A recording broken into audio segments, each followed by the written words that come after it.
we've talked there about all of our families and everything, so much we know everything about each other. So we need somebody else to come in and give us some gossip. How long is your program? Is it real pretty good? About 15 minutes. And yours? 5 minutes. Okay. Well, Stevens will be about an that'll be- hour. He's pretty thorough. Okay. Well, if whoever wants to start first, You mean start with, I'm just going to start about the AO outreach. Observing clubs. I talked about this the last time I was in, and for those that weren't here, I was just comparing the Bernard Secret Astronomical Society. They've had up to 150 members, okay? And I'm just looking at I did an award search through AL.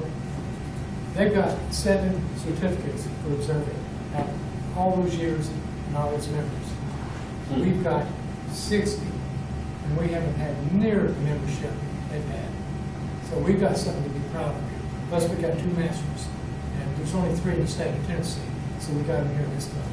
So we've done a whole lot more work, a whole lot more observing than the average club, look at it that way. How many here have got certificates for this? Okay, Stephen, yeah. Good. Okay. Let me.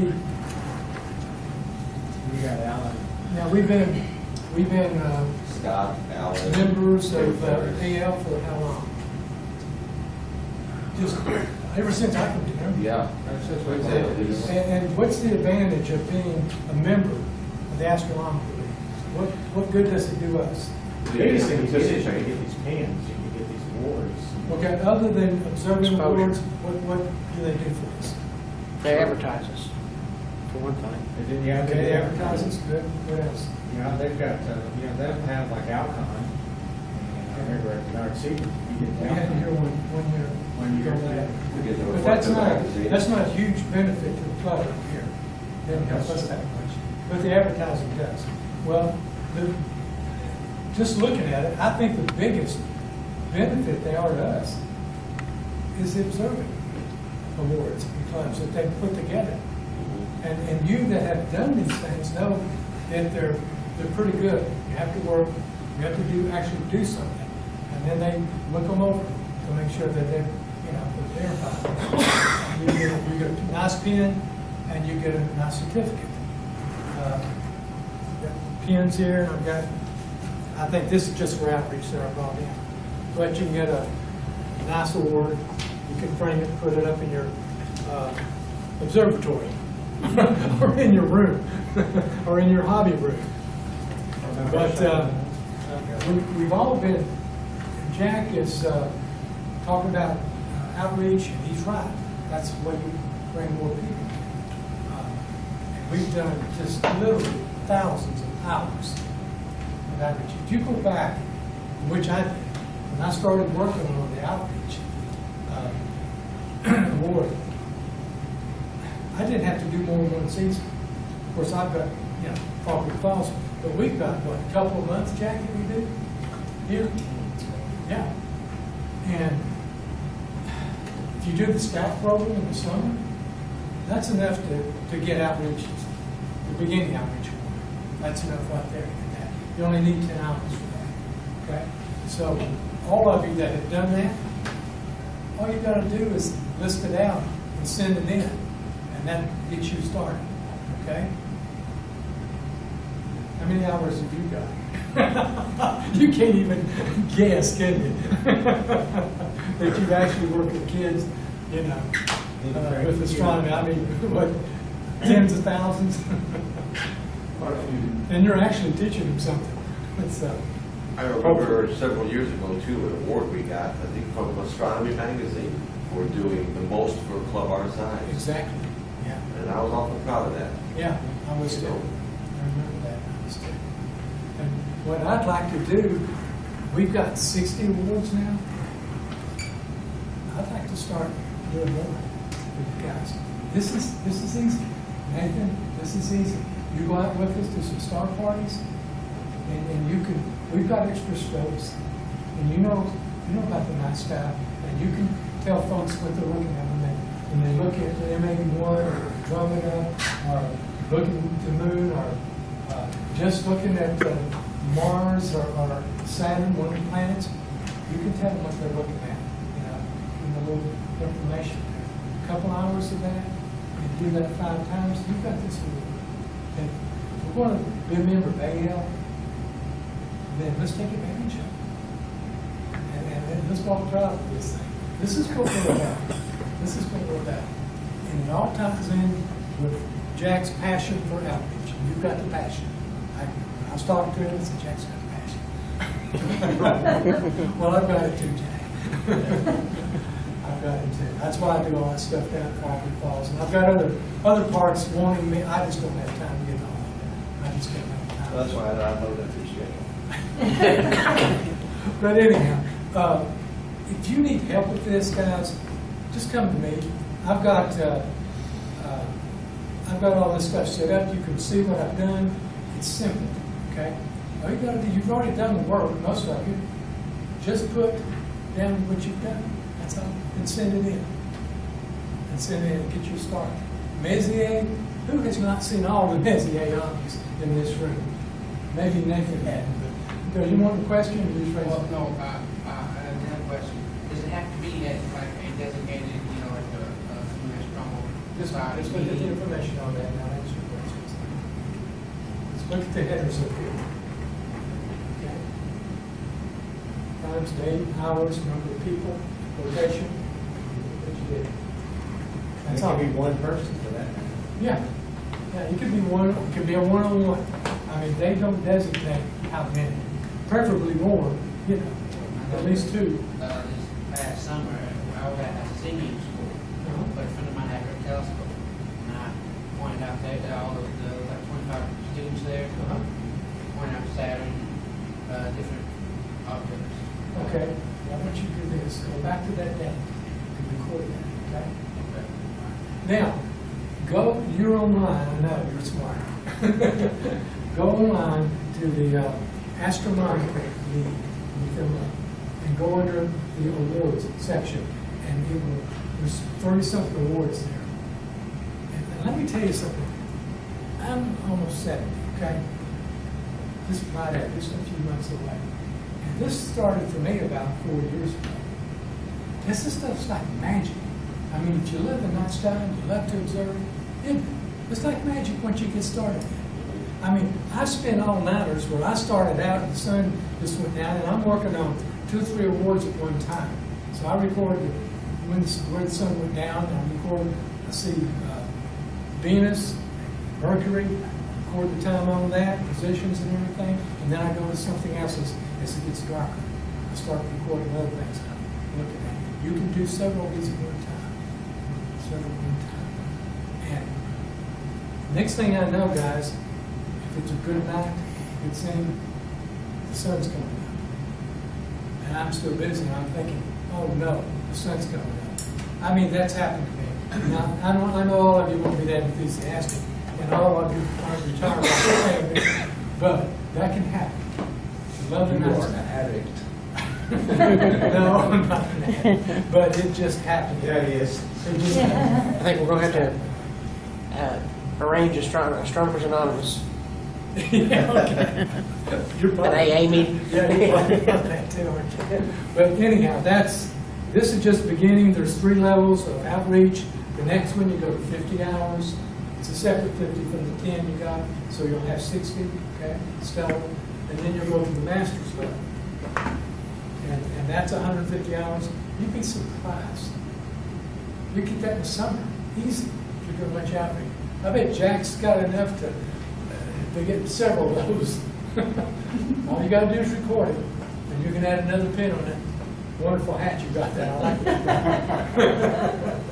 it. So anyhow, but that's my spiel for tonight. And if, Jack, if it's okay, every time I'm attending a meeting, I'd like to give a presentation on AL observing, and see if I can get folks interested. And after the meeting's over, Nathan, if you want to come and see some stuff, or anybody else that's interested, please do. Or talk to Stephen, he's got it, or anybody else here. it's got some more on, so. Okay, that's my little spiel. Can I give 5 minutes? Yeah, Bill wants to talk about supernovas. Yeah. Cool. We, everybody knows we had a supernova, and I can never pronounce it, Delphia, Venus, the constellation, the dolphin, the dolphin, and it was a supernova in 2013. It started off, it was found in August 16th this year, and it was found at 6 magnitude by a fellow named Koichi Aitika. And what's interesting is right now, I wanted to get a little bit, because they had found another one, which I've been reading about, and so I went Googling about this. So anyway, going back this one, did anybody see it? Yeah. The You said it's magnitude. for 6 magnitude? It started out, he found it at 6 magnitude, and it got down to 3.6 magnitude, bare eye. That would have been the second brightest one since the telescope. Yeah, the usually used to be you saw, and that was in our galaxy. And generally they say, well, you don't see once every 100 years. 100 years, and lately I read it because we're getting a little smarter and we've got more people looking and stuff that it's getting around to once every 30 years. Well, I went looking a little bit, snooping a little bit more, and at a website called www.rochesterastronomy.org. And right now, as of this month, there are 37 supernovas going on. And if you want to know how, I'll later on give you the email. But it's also other societies like the IAE, International Astronomical Association, Transit, the American Astronomers Variable, Visual Star. There's some other ones that are keeping out. So it's 37 as of this month right now going on. What's funny is they get to check a lot of these off. And I've seen my good friend down in Franklin send me a lot of pictures, Tom Murray. And he's been taking pictures of these supernovas and stuff, so that's pretty cool. Can you ask him to put that, send that out to us as a club? Pictures? Yeah. I got a bunch of them you sent me, I still got it. Okay, can you do it then? Well, I can send them to you, but I don't know how to put them on. Send them to Jack. Jack can get them out. Why don't you, Jack? Because he sends me. You've got the whole list. I don't want the whole list. If he's okay with it, I'll put him on the site too. Yeah, because Oh, okay. he's done some beautiful work this past month. Well, I got all kind of stuff. That's just gorgeous he's done. So 37 right now. And I saw it, but within a week and a half, it went from 6 magnitude down to 3.6. And by the time I got back to seeing it, because I thought, I got in 2 days, it jumped back to 6. So I had to get a pair of binoculars, and I had to get my star charts out and was able to point, so you could go ahead. Did you say that's in our galaxy? That's what is in our galaxy. Okay. Yeah. Also, everybody knows that we got Comet ISON coming up in November, I think through Christmas. They found, the fellow who found Comet Lovejoy, that everybody in the southern hemisphere saw, it was beautiful. The great comet, you see pictures from the International Space Station in Picker in Australia. Well, this guy's found the third one. Yeah. And it's coming up at the same time as ISON, in the same field. You'll be watching ISON, and you look just a lit's bit over to the left, and there's going to be Comet Lovejoy. So it's going to be a sight to see. Plus, next year is going to be one that's going to be running very close to Mars. So that's my report. Okay, good. Matter of fact, there was an article about the woman that was on the team, running the team, and she was actually doing measurements on a supernova that went off in this galaxy. Right. While she was taking the measurements, another supernova went off at the same time she was measuring it. So they have now actually got measurements and photographs of a supernova when it first went off. Which, that's just a whole piece of information we've been missing. How far away, is the supernova that was within our I have to go back, I have to go back. Because I know if they're very close, look at front. Well, There's a She lot had of- to study supernovas, she had to be. well, I have to go back. Measurements, It was not, it was in our, so it was all. You notice that? Pretty good place, yeah. Stephen, you next? Yep, I was gonna talk about collimation. Did you have the perimeter ring telescope? We talked about that. No, I got something else I can do. I read an article. Now, We do want to comment, don't I was gonna do collimation, but that's okay, I can talk about it pretty well. you? You can, yeah, just send me an email or something. You know, I'm getting old. Yeah, me too. If I'd known that, I got one that needs confirmation. It ought to challenge it to Burt Jones. Yeah. What is it, the Schmidt? No, it's a Burt Jones Newtonian. That ought to mess with you. What's the Burt Jones Newtonian? It's got a Barlow built into it. That Barlow's what makes it bad. Barlow's like the worst thing that's out there. I'm familiar with it. In fact, I've got one of those. Don't like it with a tooth. Okay. Most of us have got either Newtonians or Smiths. And actually, I've got Newtonian, I've got several Newtonians, a Smith, like Sitoff, and I've also got refractors. Newtonians are the ones that have to be collimated the most. It's just because of the way they're typically built. And you've got, this is supposed to be a mirror cell. And there's different types of mirror cells. There's ones with the springs on them, and then there's what they call a push-pull. Now, as I've gotten older, I've got some I really like the push-pull type mirror cells. They're a little harder to collimate, but once you get them in there and you can get them tightened down, they'll stay in combination really well. So that's all I build anymore. For Nathan, you know what collimation is? Yeah. Okay. I've read some about it. It's Yeah. lining up all the optics, Yeah. so everything's basically perpendicular to everything. From what I've read, refractors don't need to be collimated. They do. Now, that's a non-truth. They have to be collimated. Most of them are built so they're really rugged and they don't get knocked out really easy. So you can't collimate them easily if they do get knocked out. But all collimation is lining the optics. When the light comes in, it comes in, ends up going to the eyepiece, and the whole image comes in focus on the same plane. That's what it boils down to. Now, a reflector, I like to use the reflector to describe it. And I ran into an article too that I'm going to finish up with. And the light comes in, well, the mirror starts focusing the light. And what the diagonal does, it actually intercepts the light before it comes to focus. And it brings it out to focus for your eyepiece to intercept it. Bring it. That's a light cone. It's a light cone. Right? That's the light cone. This is a light cone. You And got when light you- coming in, parallel light from a star, pretty much parallel from a planet.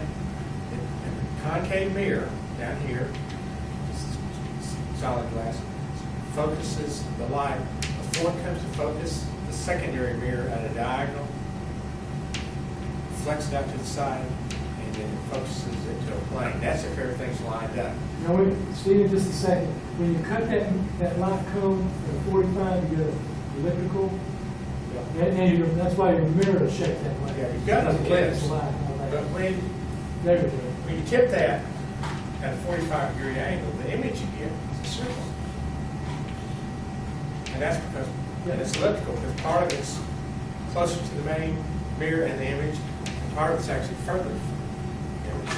And that's why you got an elliptical. You don't have to use an elliptical, you can use a rectangle, you can use a circle. But this gives you the most coverage for the blockage. In other words, this is a small size piece of glass that will give you the maximum amount of reflection of your image from the main mirror. These are the boogers that have to be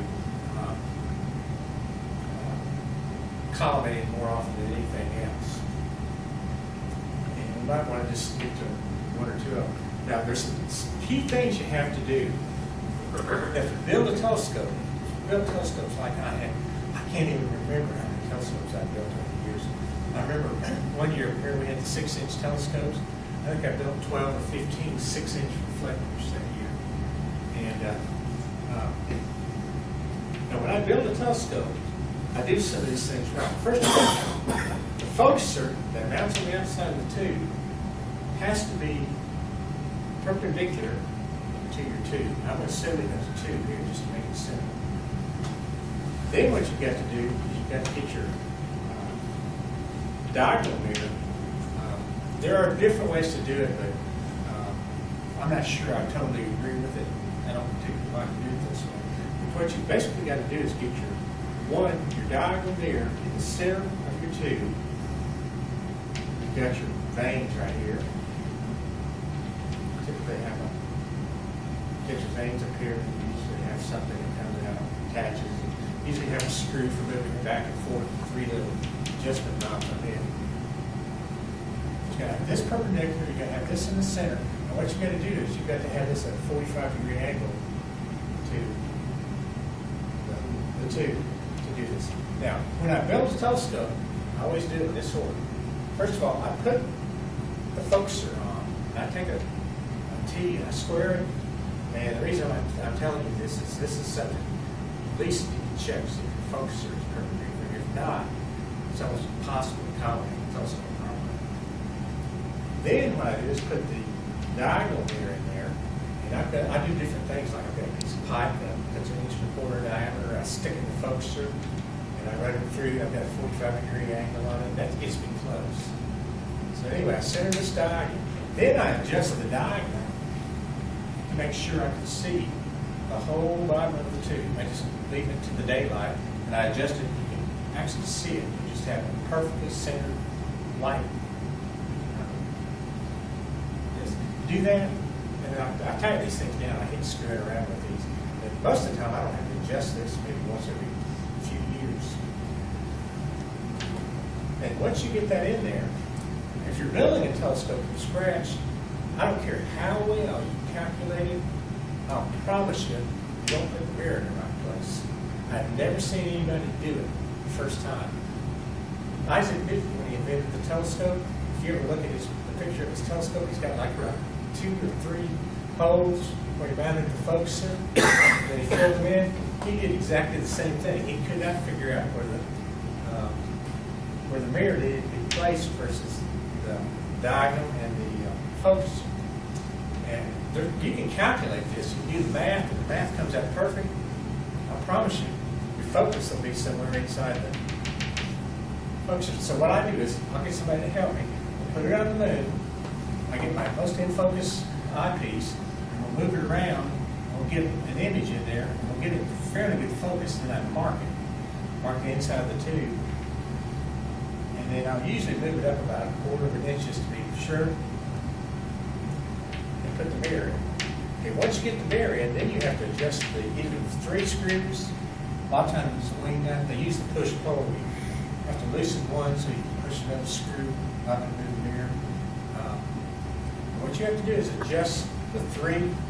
Basically, you still have 3 adjustment screws here down at the bottom. And you have to. It helps if you put a mark in the center of the mirror. And for anybody that just goes, oh, why would you paint something on the center of the mirror? You don't use the center of the mirror. All this right down here, see where this line comes? This is supposed to be parallel lines. This entire part of the mirror is not used at all. Shadow. It's in the shadow of the diagonal. It blocks the light out. Matter of fact, I've got a huge, terrible hole in my 25-inch mirror. And it's bigger than my diagonal block is. But when I made my diagonal mirror, put a hill in the center of my diagonal mirror. And what that does is, part of the diagonal of the main mirror that didn't get corrected is still in view. It corrected that, so I've got just straight rocky lines. Yes? So which mirror do you align first? The first thing you do is, You gotta align the diagonal everything first. assuming everything is the way it should be, it's already built, You ready to go? Already bought one, like, say Nathan just bought one from the store, and he looks in, it's a little bit out, what's Nathan gonna see? The first thing you need to do is align the diagonal there. You gotta make sure that's right, or you can't get it wrong. You get people that, you gotta be careful using laser collimators, because everybody says, oh, you know, shine the light in, it comes out, hits the mirror, it comes back in. They say, oh, it's gotta be lined up. Not necessarily. All it means is you've got a set of angles where it actually hits the mirror and comes back in. So that's one reason I like, a lot of times it's good, especially if you have to clean the mirror, pull the main mirror out, make sure the diagonal's right. If you've got your diagonal in there, maybe you bought it, you never realized it's all stuff, you're scared to death to take it out, which I'm not that type. But there is an image. You can get your mirror in there pretty well centered. Measure it. You got to get your angles adjusted. And what you'll see is an image, and there'll be a black line around the image of the diagonal. And when you get this thing totally uniform around it, your diagonal mirror is centered. Once you get your diagonal centered and at the right angle, 45 degrees, then you adjust these to actually move the diagonal until it's in the center of your image. Your diagonal. Good. That's my very good circle. You can see why I'm not an engineer. I can't draw with the 2D ruler. But get your diagonal centered in the image of your main mirror. Like that. You'll be pretty well centered. And actually then, if you've got a laser collimator, you might want to do a little bit of tweaking and get it close. Then, if you get it that close, your laser collimator will put you right on the money. If it's not, you can really screw the focus up. Now, I saw something else, and this should work on any telescope. Something I've never seen before. It was just one of the Sky and Telescope magazine. It might be a screen. But with this guy, and this would work on Schmitz and anything else like that. Okay. Now, how many people have looked at star images and there's another new test you can do with this. You take it out of focus, and you got the black dot right there. It's off center. Okay. Is this in a SCT or a reflector? Doesn't matter. Okay. This works for anything, according to Henry. You think that black dot's your diagonal, but it's not. It's basically, you've got what's called an airy disk. And you can do a lot of things. You can actually do some really neat tests, and I can do it to some degree. You have a black dot. Okay. Now, if you see which way is it? If you take it like outside focus and you do this, and what is it when you take an inside focus, it rotates 90 degrees? Is that when it's good? Or is that when it's? That's when you've got to stick with this. You can actually test it. I have to look that up, but you can actually take that airy disc and you put it outside of focus and an inside of focus. Use a high-powered eyepiece on a bright star. I use Polaris because it's, I don't care how good or bad your equatorial mount is, it stays in the same spot. And you can actually work several minutes to maybe an hour. You can actually keep adjusting your screws down here, or when your Schmidt, not only your Schmidt, get this sort of thing that rounds up and looks like this inside and outside of this. And there's a whole other thing, I'll talk about that some other time. Star testing with telescopes is a book that I've got that tells you all about this. There's another thing that they had on Sky Telescope. And basically what it is there's a sweet spot, even if your telescope is out of collimation, which means it's the place where your telescope will focus an image the best. And you can look around, like for instance, you might look at, let's say Jupiter is a good example. You can't see much, it's awful fuzzy. If you move it around in the spots in your eyepiece, you'll find a place where it's got a better focus. And that's what they call the sweet spot. There's all kinds of things you talk about. Okay, you take it out of focus, and it may be almost like this instead of, you know, like this right here. And what they tell you to do is adjust your column